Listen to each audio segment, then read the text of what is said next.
রোজকার রান্নার থেকে আজকের রেসিপি খাজা। আজ বানাবো খাজা।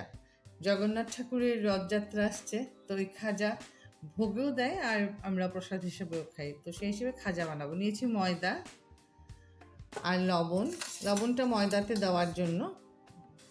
আর নিয়েছি সাদা তেল, একটু ঘি আর চিনি, চিনিটা শিরা করার জন্য। তো এখন আমি এটাতে দিয়ে দিব লবণ আন্দাজ মতন, ময়দাটা মাখবো যে আন্দাজ মতন লবণ দিয়ে দিলাম।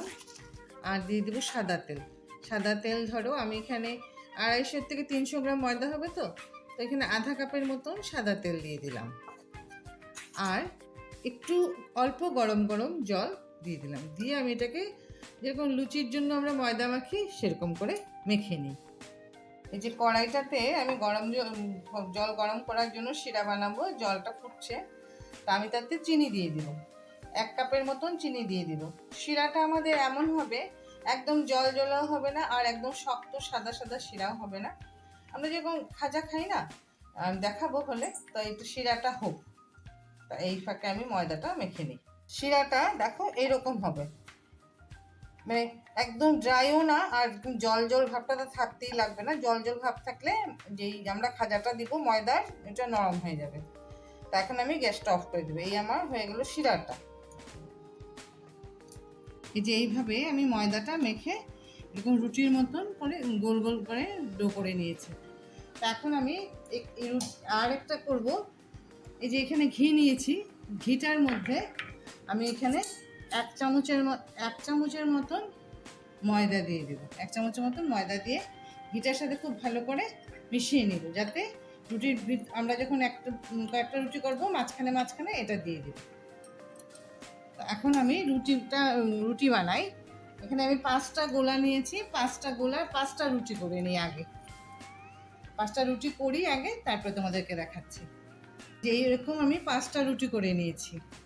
তো এখন আমি এরকম একটা রুটির উপরে এই যে ঘি আর ময়দা যে করেছিলাম, এটা খুব ভালো করে লাগিয়ে নিতে লাগবে। একটা একটা করে সবগুলির উপরেই এরকম ঘি আর ময়দা এভাবে পুরো লাগিয়ে নিতে লাগবে।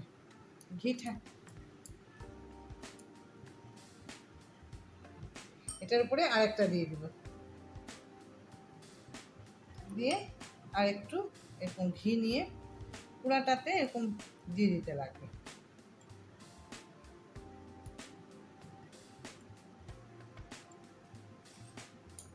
এইভাবে আমি সবগুলি রুটি একটার উপর একটা বসিয়ে এরকম করে ঘিটা লাগিয়ে নিই।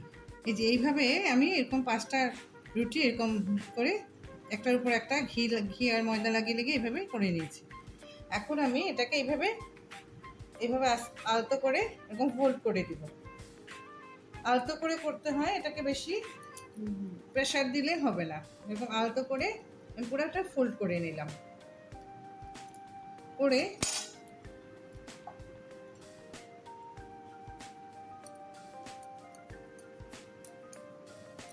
এভাবে আমি একটা একটা করে কেটে নিব।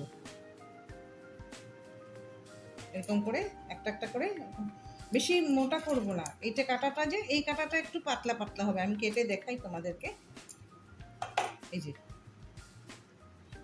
এইরকম হবে কাটাটা, বেশি মোটা না। তো এইভাবে আমি সবগুলি কাটি। এই যে আমি পিসগুলি কেটে নিলাম এইভাবে করে। তা এখন আমি এগুলোটাকে একটু হালকা প্রেশার দিয়ে এইভাবে আমরা বেলে নিব। খুব একটা প্রেশার দিলে তোমার ভাঁজগুলি খুলে যাবে, এই জন্য এইভাবে আলতো করে, বেশি মোটা রাখবো না আবার পাতলাও রাখবো না, কেন কি ভাজা হতে লাগবে। তো তো এরকম করে আমরা প্রত্যেকটা বেলে নিই। এইভাবে দিয়ে দেখো কোন দিকটা দিয়েছি, এই দিকটা দিইনি, কিন্তু যে দিকটা কাটা ওই দিকটা দিয়েছি। এরকম করে দিয়ে একটু আলতো করে একটু বেলে নেব।